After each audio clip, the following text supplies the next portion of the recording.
On est dans les lignes larges d'Aftet à Moudbet, à 3 lignes des lignes larges.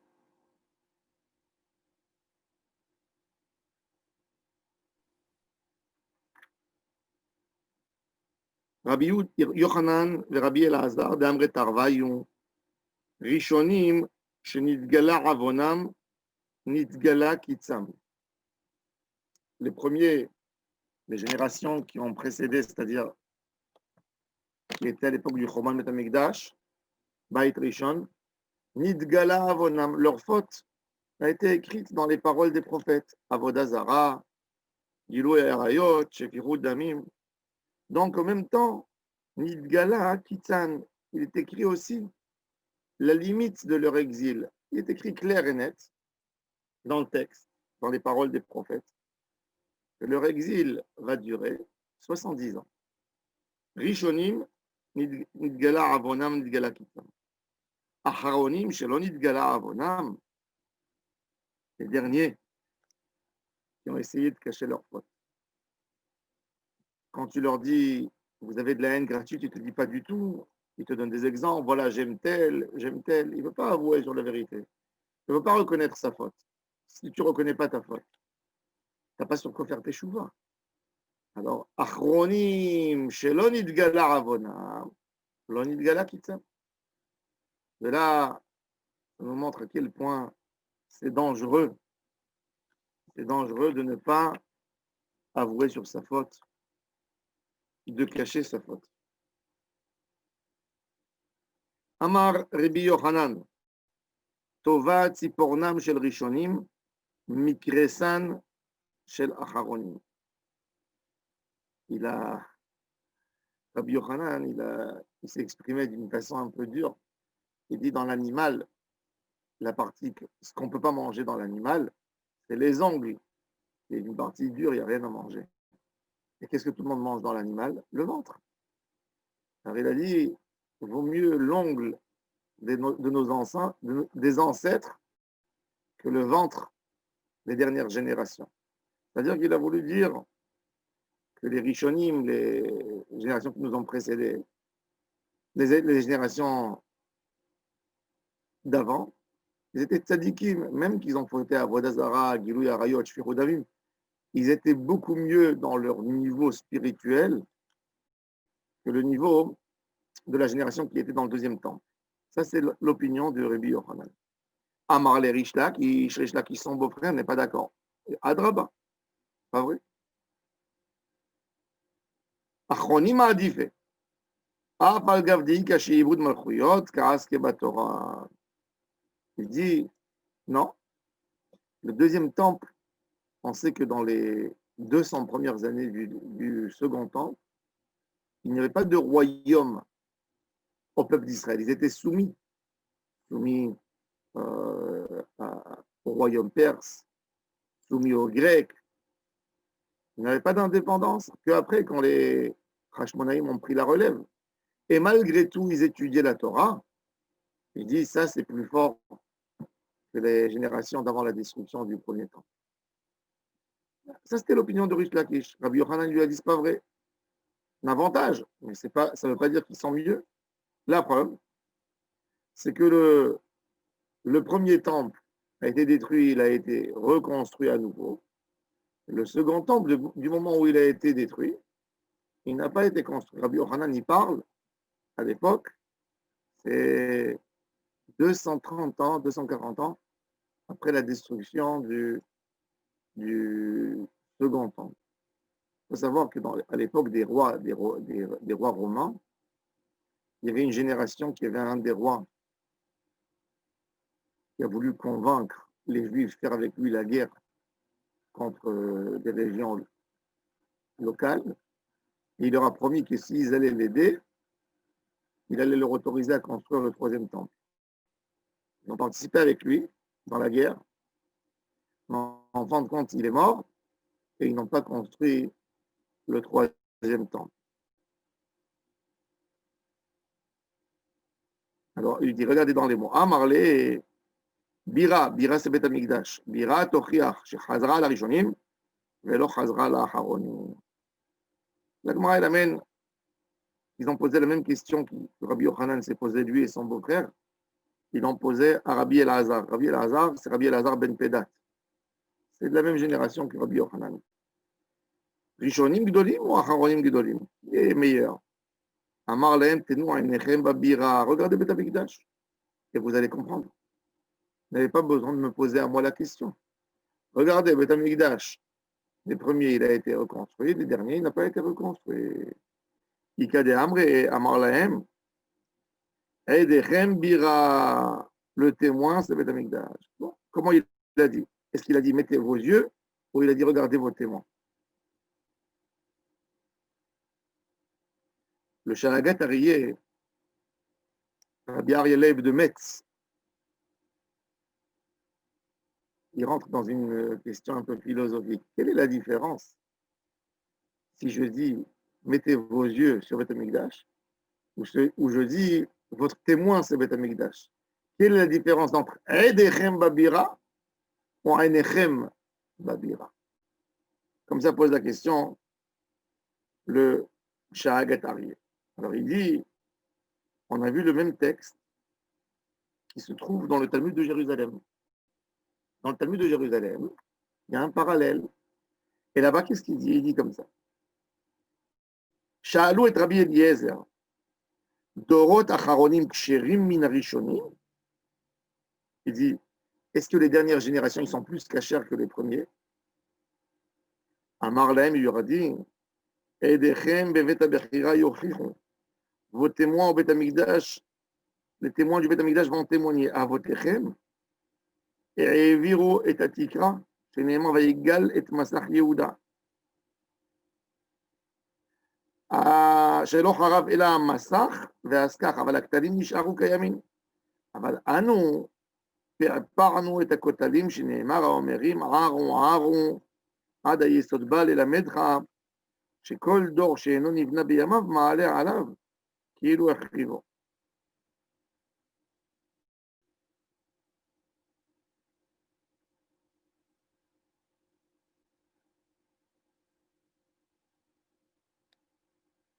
Le Talmud de Jérusalem dit quelque chose de très intéressant. Quand Nebuchadnezzar est venu et a détruit le premier temple, il n'a détruit que le plafond et certains murs. C'est-à-dire que le Bet HaMikdash est resté dans toutes ses limites. Très intéressant. Il n'a que cassé le haut du Bet HaMikdash. Tandis que quand les Romains ils sont venus détruire le Beit Sheni, ils ont détruit aussi le mur. Ça, c'est un chidouche. Vous connaissez ce chidouche, Charlie? Chidouche extraordinaire. Le Talmud de Jérusalem nous dit ça. Avec ça, hein, on peut comprendre aussi beaucoup de choses. Le Rambam nous dit que Bet HaMikdash, on peut l'agrandir comme on veut. Si demain on veut agrandir la surface de l'esplanade du temple, ben, on prend le kotel, on le supprime, et on met un autre mur plus loin, et on remplit avec de la terre, et on agrandit encore plus la surface, tant qu'on veut. On veut l'étaler sur 2 montagnes, pas de problème. Qu'est-ce qu'il ne faut pas changer? La place de l'autel, où il y avait le misber. C'est intéressant, puisque si le Bet HaMikdash il a été détruit à 100% par les Babyloniens, comment Ezra savait où se situait exactement le misbéar? Bon, on peut dire qu'il a amené avec lui, c'était 70 ans, il a amené avec lui des vieux Kohanim qui lui ont témoigné sur le placement. Selon le Talmud de Jérusalem, on n'a même pas besoin d'arriver ni à Ruach HaKodesh, ni à un témoignage, c'est clair. Nebuchadnezzar n'a pas détruit tout. Alors, sur ça, le langage, il est clair. Il a dit Eidechem Babira. Des fois, si vous voulez voir le premier temple peut témoigner. Il est resté. Il est resté, c'est un témoin. Il n'y a même pas besoin de parler. Il y a le témoin qui est là. Einechem, c'est quand vous voulez voir le deuxième, il n'existe plus. Alors, Alors regardez, il y est plus. Le premier, il y a un témoin. Et le deuxième, regardez avec vos yeux, il n'y a plus rien. Comme ça explique le Shahagat Aryeh, il amène le Talmud de Jérusalem, et c'est extraordinaire comment le langage, même dans le Talmud de Babel, il est distingué. La Gemara, elle raconte que Rish Lakish, il allait se baigner au Jourdain.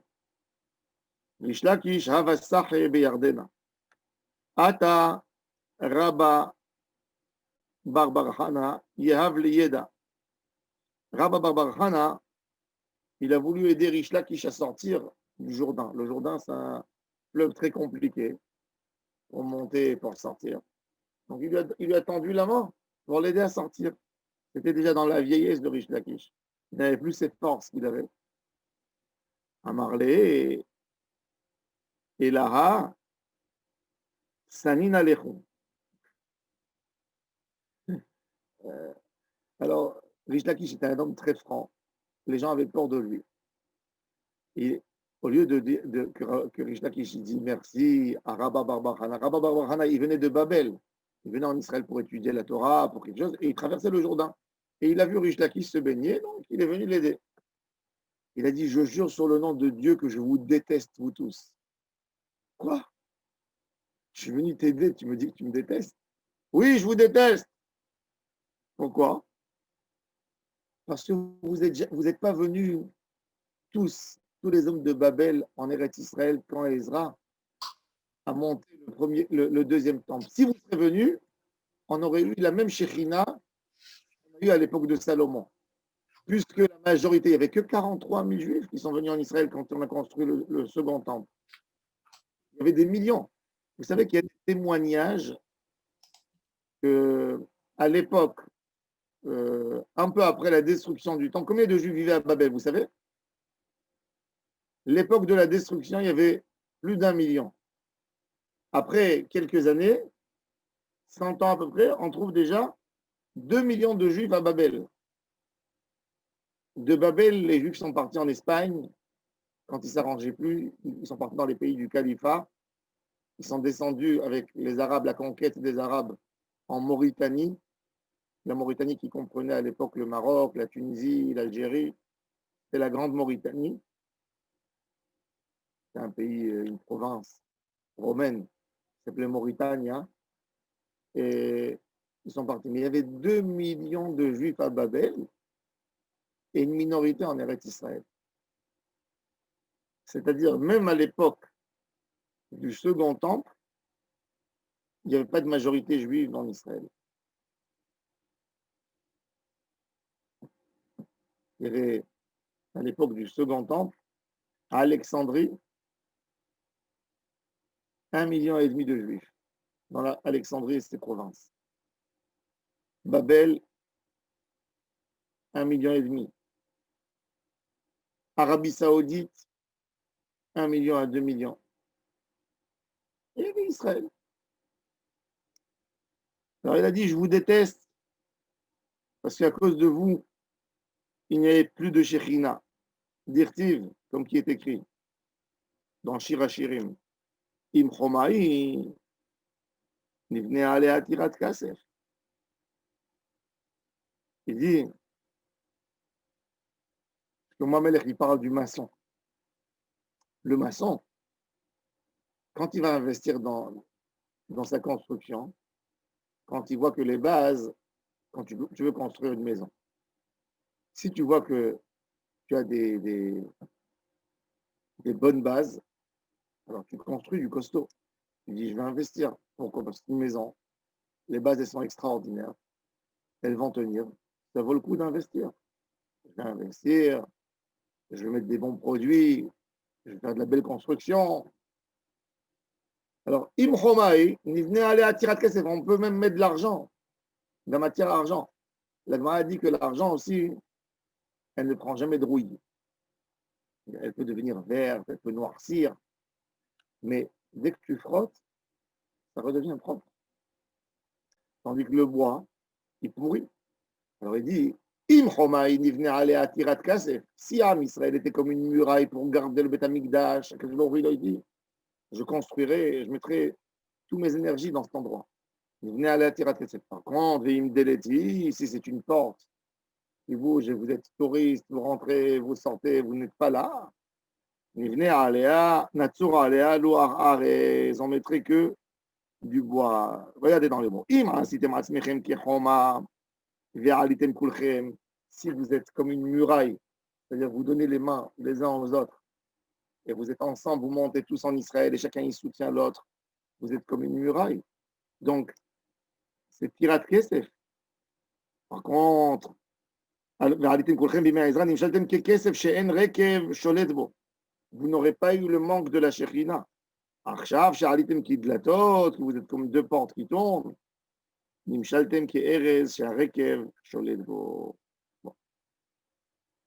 Gemara, elle dit,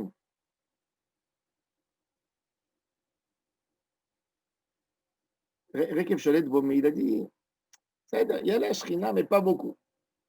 Et il a essayé d'expliquer, de comparer ça au Cédra. Alors la Gemara, elle dit, c'est quoi hein? Pourquoi il a comparé ça à Erez? Il dit que le Cédra, hein, c'est très intéressant. Les vers qui mangent le bois du Cédra, ils mangent que l'intérieur du cèdre, ou du cèdre, pardon, du cèdre. Le Cédra, c'est le hétrog. Les vers, ils mangent le cèdre, ils mangent que à l'intérieur et pas à l'extérieur, parce que la peau de l'extérieur, elle a une odeur forte, et il ne la touche pas. C'est-à-dire, il dit, de dehors, vous avez l'air beau, propre, mais à l'intérieur, il n'y a rien du tout. Maï Erez, Amaroula, Sasmagor. Sasmagor. Et c'est quoi ce Sasmagor? Quelle est la kavana de ce Sasmagor? Maï Sasmagor, Amarabia Abba. Batkol, il ne restait que Batkol. Au lieu qu'ils aient roi HaKodesh, qu'ils aient des paroles de prophète, ils ont eu des petites voix de temps en temps. Pourquoi ça s'appelle Batkol? Alors, Rachid dans Psachim, pas ici, il dit que Batkol, c'est la fille de la voix, c'est-à-dire un écho. Quand tu cries dans un trou ou dans une grande salle qui est vide, tu t'entends.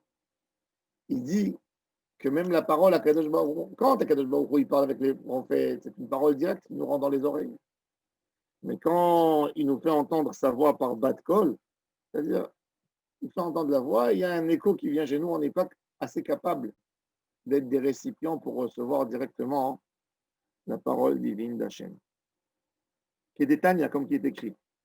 Mishemetu Nevi'im Acharonim, du moment où ils sont morts, les derniers prophètes. Qui sont les derniers prophètes de la Bible? Haggai, Zacharie et Malachi. Ce sont les trois derniers prophètes. Malachi, Ina, Nochi, Sholach, Lachem, et Elia, Hanavi, Lifne Boyom Hashem, Agadol, Ve'anora. C'est la dernière prophétie. Malachi. Depuis, Nistalka Ruach HaKodesh Ve'adain, Ayum Mishtamshim Bebat Kol. Rabbeinu Hananel dit que pour ça on a parlé de Erez. Erez, ça vient dire raz, secret aussi. Oui, en hébreu, raz, c'est un secret. Donc on a dit, Louach Arez, vous allez avoir des secrets, mais pas de la manière de la prophétie.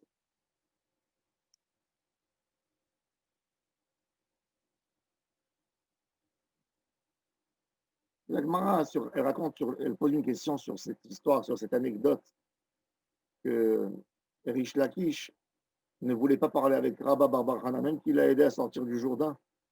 Il l'a vexé, il lui a dit, je vous déteste, les hommes de Babel. Il dit quoi?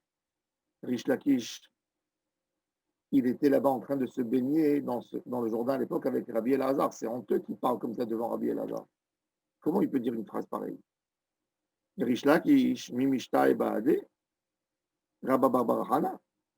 Uma Rabbi Elazar de Marade Arade Israël Ava, ולא אהבה משתער ריש לקיש בעדי.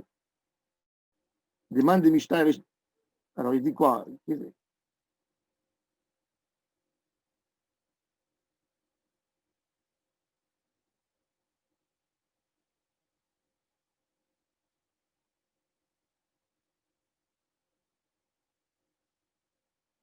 Je me repose la question, parce que Rish Lakish, il faisait très attention. Vous savez que Rish Lakish, quand il a fait Teshuvah, Rish Lakish venait d'un monde de voyous.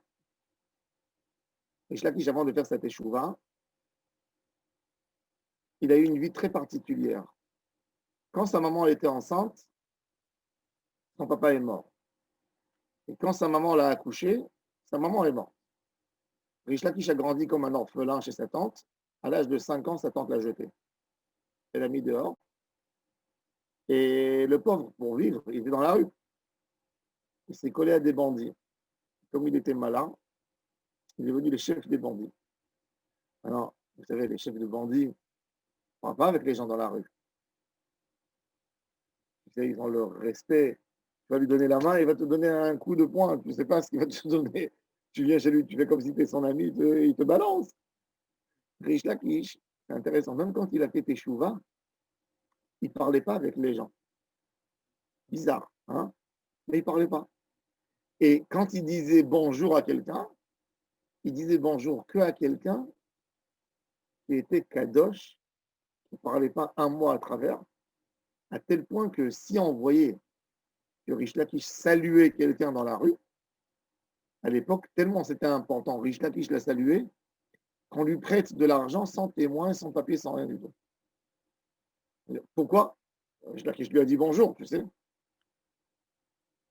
Alors la Gemara a dit quoi? Rish Lakish, il a parlé avec Rabba Bar Hana, c'était incognito pour lui. Comment il lui a parlé? Et lui dire, je vous déteste. Rish Lakish faisait attention. Le Rama de Pano, Rabbi Menachem Azaria, nous dit que Rish Lakish, c'est le Gilgul, la réincarnation de qui? De Shaoul Amelech, du roi Shaoul. Le roi Shaoul a parlé du Lachonara avec Doeg et Edomi sur David et sur Nov, la ville des Kohanim. Il avait besoin de retourner dans le monde. Et Shaoul, il avait une noblesse. Il ne parlait pas, c'était un roi. C'est pour ça que Rish Lakish ne parlait avec personne aussi. Et Rish Lakish faisait attention à sa bouche. Donc comment ça se fait, la Gemara a dit, comment ça se fait que Rish Lakish va dire ça à Rabba Bar Hana, elle va l'humilier. Et il y a Rabbi Elazar en plus. Il n'aurait pas parlé. La Gemara a dit des mains des Mishtai, regardez, des mains des Mishtai, Rish Lakish Baade Bashuk, Yavule Iska Belo Sade.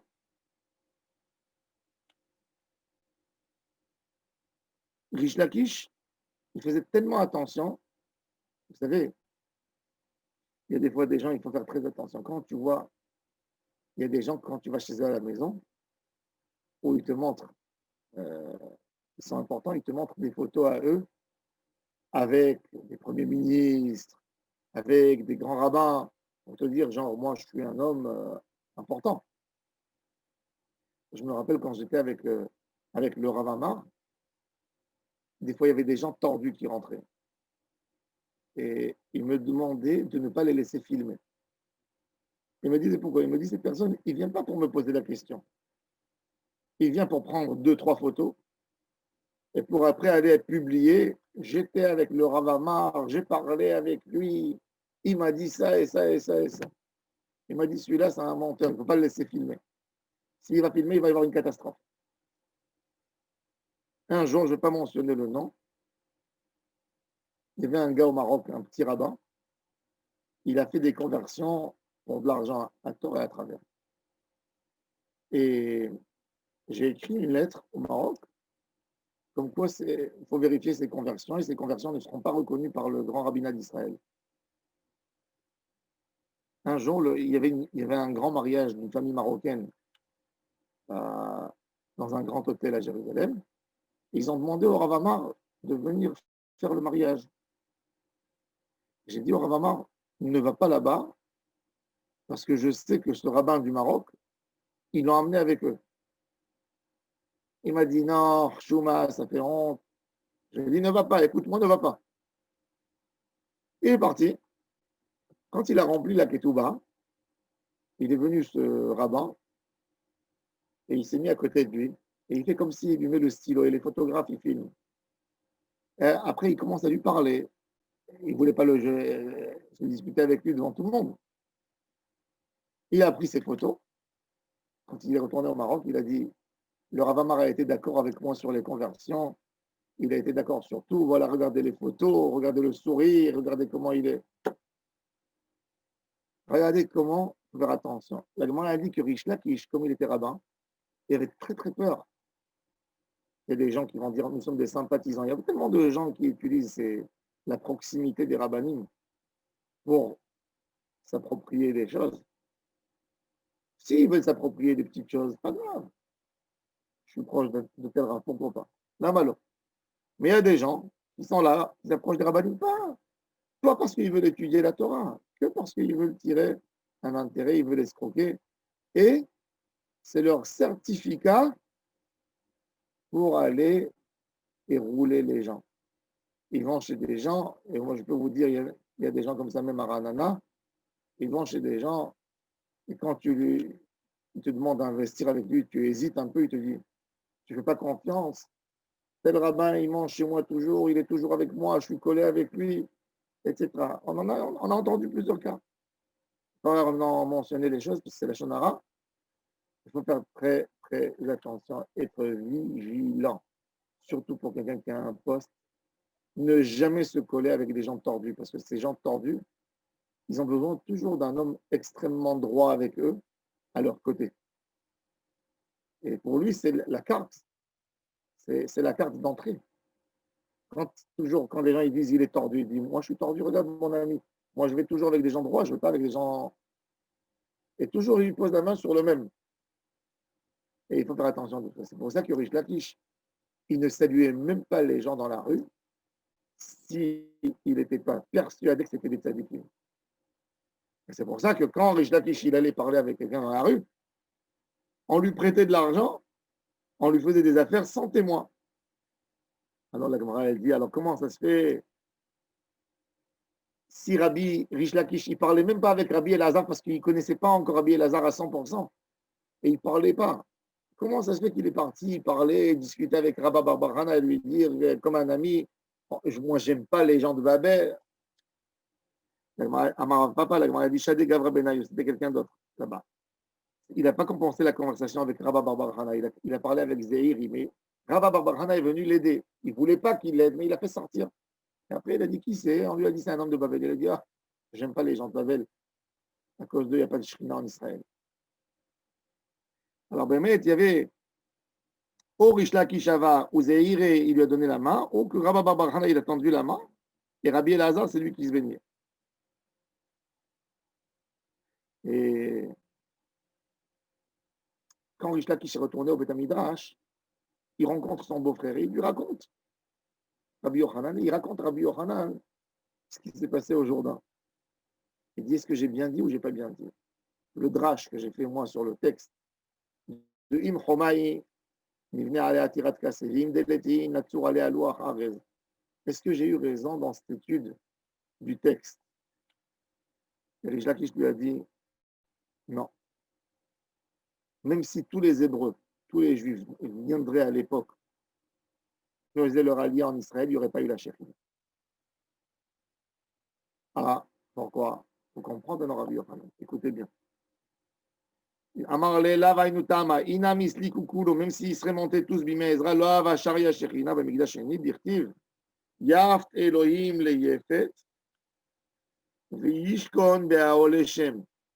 Af al gav, v'yaft Elohim le yefet, en השכינה שורה אלא באהלה השם. Écoutez bien. Terrible. Le Beth Amikdash, le second temple, il a été construit par qui? Qui c'est qui a financé le Beth Amikdash? Am Israël était très pauvre, était misérable. Qui c'est qui a financé le Beth Amikdash? C'est pas le public. Il n'y a que 43 000 personnes qui sont montées avec Ezra. Qui c'est qui a donné le premier argent pour faire les Shiputzim? C'est le roi perse. Il a fait Cyrus. Cyrus. La Shekhinah, Yishkon. La Shekhinah, elle ne peut pas arriver que dans un endroit qui est sémite. Ouais. C'est-à-dire, à la rigueur, les Émirats qui peuvent nous aider à construire Beth Amikdash parce que c'est des Sémites, mais pas les Perses, pas les Grecs. Pourquoi? Parce qu'ils sont de Yefet.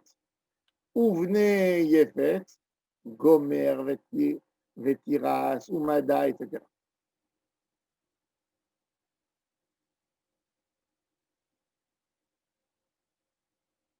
Alors la Gemara, elle dit, d'où on sait que les Perses, c'est de Yefet et ce n'est pas des Sémites. Ou parsa minalan de Yefet Kat, ou dirtiv, bene Yefet, Gomer, ou Magog, ou Madai. Madai, c'est perse, Veyavan, Vetuval, ou Meshech, Vetiras. Et la Gemara va expliquer maintenant, écoutez bien. Gomer, c'est Girmamia. Le Girmamia, il a changé entre Mia et Nia. Le Gaon de Vilna, il dit qu'il ne faut pas dire Germania, il faut dire Germania. L'Allemagne, German. Magog, Zou Candia. Candia, c'est l'île qui s'appelle aujourd'hui Crétine, la Crète. Ça, c'est Candia. Madai, Zou Macedonia. Madai, c'est la Macédoine qui est entre l'Afrique et l'Europe. Regardez la Macédoine, où elle se trouve. La Macédoine, elle se trouve entre l'Italie et la Grèce. C'est la dernière limite qui sort. Non. C'est. Attendez.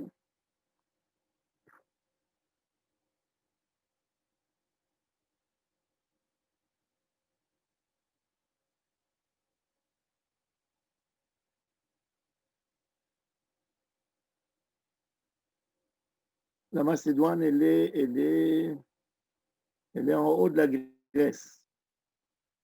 La Macédoine, le Metsudot David, dans Isaïe, il dit que c'était un des peuples les plus cruels de l'histoire. Hein? Regardez en Europe comment il est délaissé. C'est un pays à l'époque où tout le monde tremblait. D'ailleurs, Alexandre le Grand, il est venu d'où? De la Macédoine.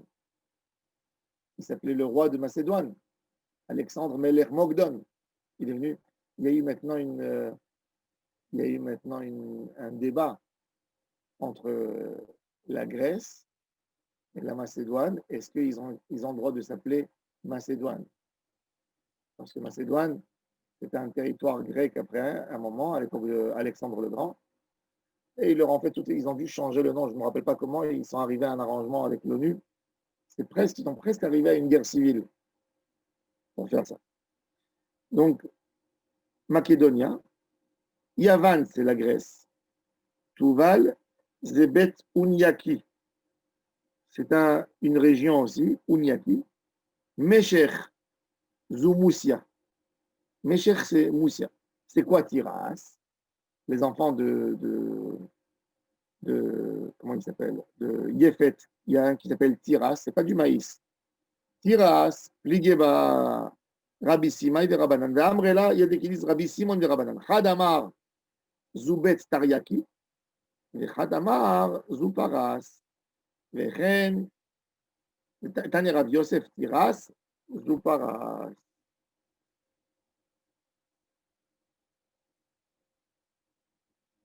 Donc, Tiras, c'est Paras. Donc, on voit clair et net que le royaume perse, c'est des enfants de Yefet et ils ne sont pas des Sémites. D'ailleurs, parce qu'aujourd'hui, on voit, vous savez que si vous dites à un Iranien, vous lui dites tu es arabe, il vous tue, il est prêt de mourir. Vous lui dites arabe, pas du tout. Ils ne sont pas arabes, ils sont musulmans, ils ne sont pas arabes. Les gens aujourd'hui, ils ne savent pas distinguer. Ils disent tous les musulmans, c'est des arabes. Pas vrai. Tout ce qui est Afrique, ne sont pas des arabes. Les arabes en Afrique, ils se limitent en Égypte, qui fait une partie d'Afrique. En Égypte, c'est des arabes. Au Yémen, c'est des arabes. Arabie Saoudite, les arabes, c'est uniquement Égypte, Yémen, Jordanie, Arabie Saoudite, les Émirats, la Syrie, le Liban une partie, l'Irak et les îles là-bas, où il y a le pétrole. Ça s'appelle les Arabes. l'Arabie, c'est ça. C'était une région idolâtre qui s'appelait les Arabes. Après, ils ont reçu sur eux l'islam, mais ça, c'est les Arabes. Tous les musulmans du monde sont des musulmans, ne sont pas des Arabes. Par exemple, est-ce qu'on peut dire qu'en Indonésie, qui est là-bas, en Indonésie et Malaisie, qui a 200 millions de musulmans, la Malaisie et l'Indonésie, c'est les plus grandes démocraties arabes, musulmanes. Est-ce qu'on peut dire que c'est des Arabes? Non, ce n'est pas des Arabes. Des Asiatiques. Une autre chose, déjà. Ouais. Bon, non, puisqu'on a parlé de la génération de Yéfet, c'est notre paracha, hein, notre paracha à nous. On va parler encore de la génération de Noé. Regardez, dans la descendance de Couche, qui est le fils de Ham, qu'est-ce qui est écrit? Savta, Verama, Vesabtecha. C'est quoi? Rabbi Yosef, il a expliqué Savta et Sabtecha, c'est qui? Il dit que c'était une région qui était entourée de montagnes. Il y a un qui s'appelle Sakistan Gavaïta et l'autre qui s'appelle Sakistan Baraïta. Il dit qu'en fait, c'est une région en Afrique avec des montagnes. Alors, il y a une partie, il y a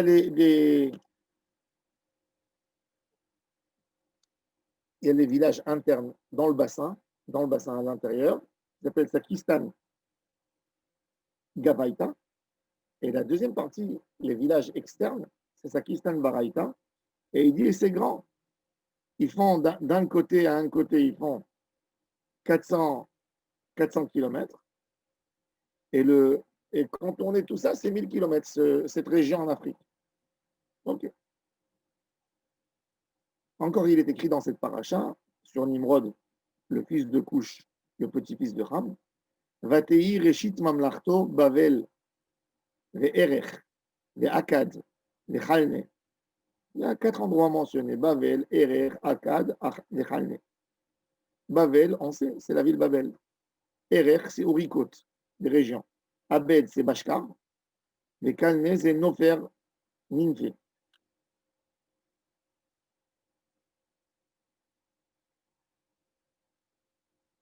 On avait vu dans Rosh Hashanah aussi, il y avait un endroit où il s'appelait, où on appelait la Kala Ninfi, où on l'appelait Kalné.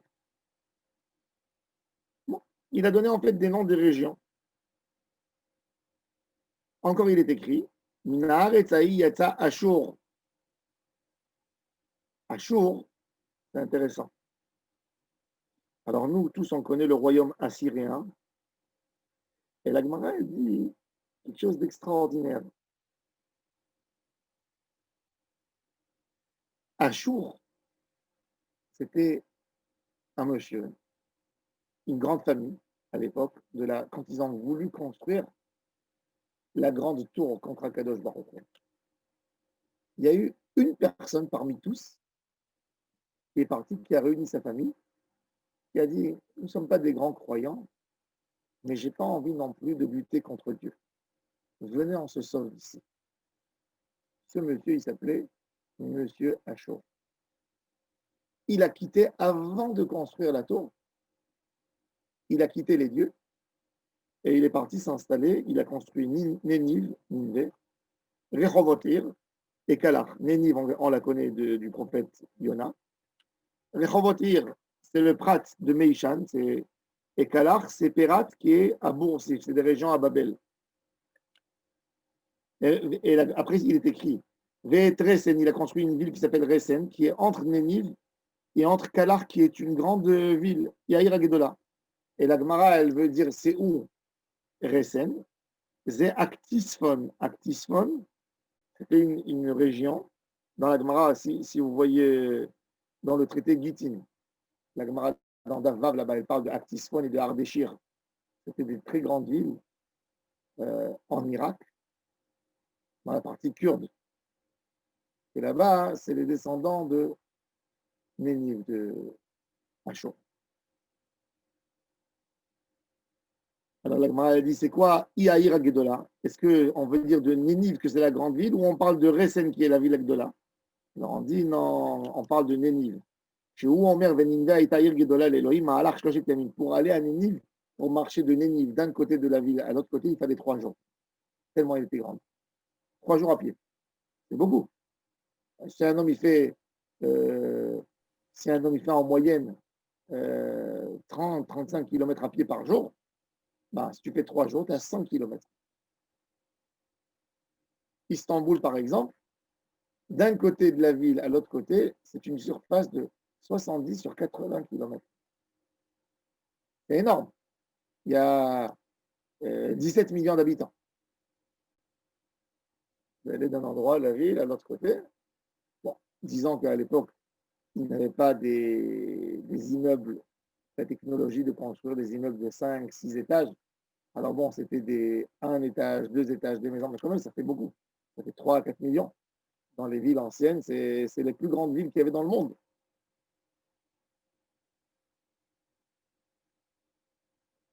Bon, puisqu'on a parlé de ça, allez, on continue à faire des drachotes sur des noms. Alors, il est écrit dans la Torah, quand les espions ils sont partis fouiller, chercher Eretz Israël, est-ce que pour rentrer en Eretz Israël, ils sont arrivés à Hébron. Qu'est-ce qu'il y avait à Hébron qui était là-bas? Vesham, Achiman, Sheshai, Vetalmai, Yedidé et Anna.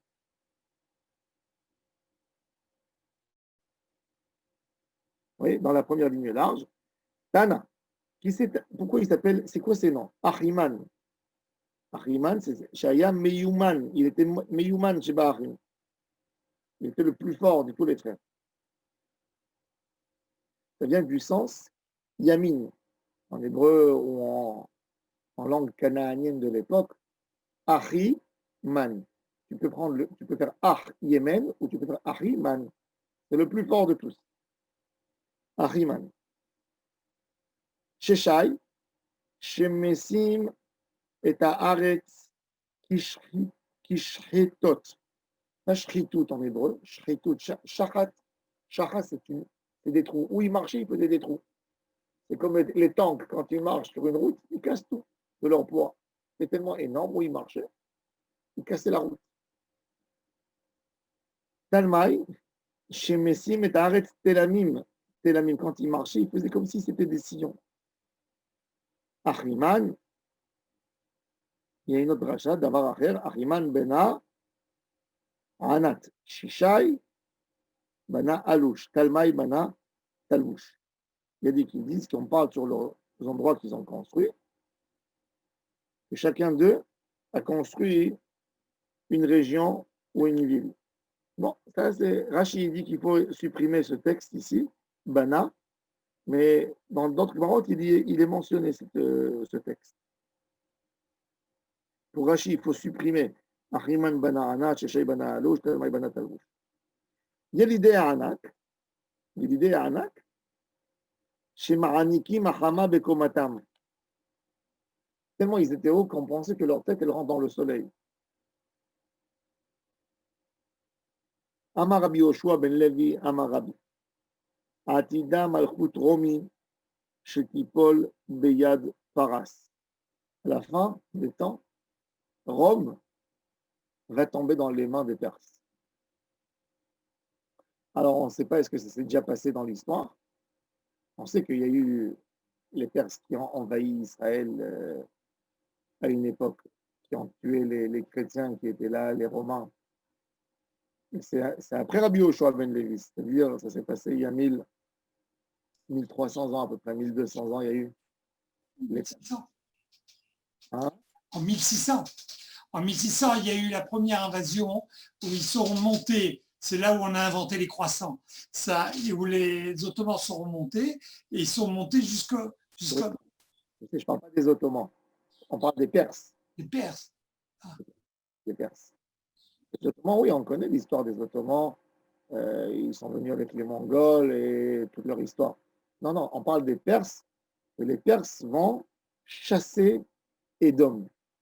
Est-ce qu'il a parlé de l'époque ou d'aujourd'hui? La guerre de l'Iran avec avec l'Occident, on ne sait pas. Donc, il a dit Amar, il a dit Rabbi Yoshua ben Levi au nom du Rabbi, Atida Romi Shetipol Beyat Paras. Chez Neymar, comme il est écrit dans la prophétie de Jérémie dans le chapitre 49, La reine Shimon Atat Adonai Asher Yahatz El Edom, ou Marchevotav Asher Hashav, El Yoshve Teman, Im lo Yisravum Tzeire Atson, Im lo Yasim Alehem Nevehem. Akadosh Baruch Hu, il a dit au prophète, à Jérémie, fait une prophétie qu'en fin de compte, Rome, qui croit qu'elle est tellement forte, les Perses vont les exiler de leur pays. Rabba Baroula, il a posé la question sur Rabbi, d'où il sait que, c'est vrai, on parle de Rome, mais d'où on sait que Tseiré Hatzon, qui est écrit dans Jérémie, c'est la Perse. D'où on sait. On dit, les Perses ils sont comparés aux béliers, pas Tseiré Hatzon, des gros béliers. Emma, Dirtiv Tzafir, Asaïr, Melech Yavan, peut-être les Tseiré Hatzon, c'est les Grecs. La Gemara, elle répond, elle dit qu'il s'allie que Rav Chaviva bar Surmake, quand il a fait sa alliée à Rav Chaviva, fils de Surmake, Amara Kame Dao Merabanan, il a dit cette question devant un des sages. Amarle, il lui a dit, Man Deloeda Perouche Ekra Motiv Kiutale. Rabbi, celui qui ne sait pas, qui ne connaît pas la Bible, il pense qu'il est intelligent, il pose une question sur Rabbi. Ça veut dire, il a dit que la question de Rabba Baroula, elle ne vaut rien du tout. Il ne sait même pas le texte. Pourquoi? C'est Iré Hatzon. Zutra de Achoi, c'est le dernier des frères, c'est ce qu'il a voulu dire. Et on sait que quoi? Détan et Rav Yosef, Tiras, c'est Paras. Qui c'est les enfants de Yefet? Hein? Qu'est-ce qu'on a dit? Qui sont les enfants de Yefet? Je reprends. Bene Yefet, Gomer, Umagog, Umadai, Veyavan, Vetuval, Umeshech, Vetiras. Tiras, c'est qui? C'est Paras. Il a voulu dire, Tseiré Hatzon, c'est le dernier des frères qui va combattre tout le monde. C'est ça la Kavana. Rome, elle va être battue par qui? Par le dernier fils de Yefet. Pas dans le sens fort ou pas fort, bélier ou pas bélier. C'est ce qu'il a voulu expliquer. Donc, on va voir après la fin. Demain, on va étudier la fin de la royauté de Rome et de la Perse.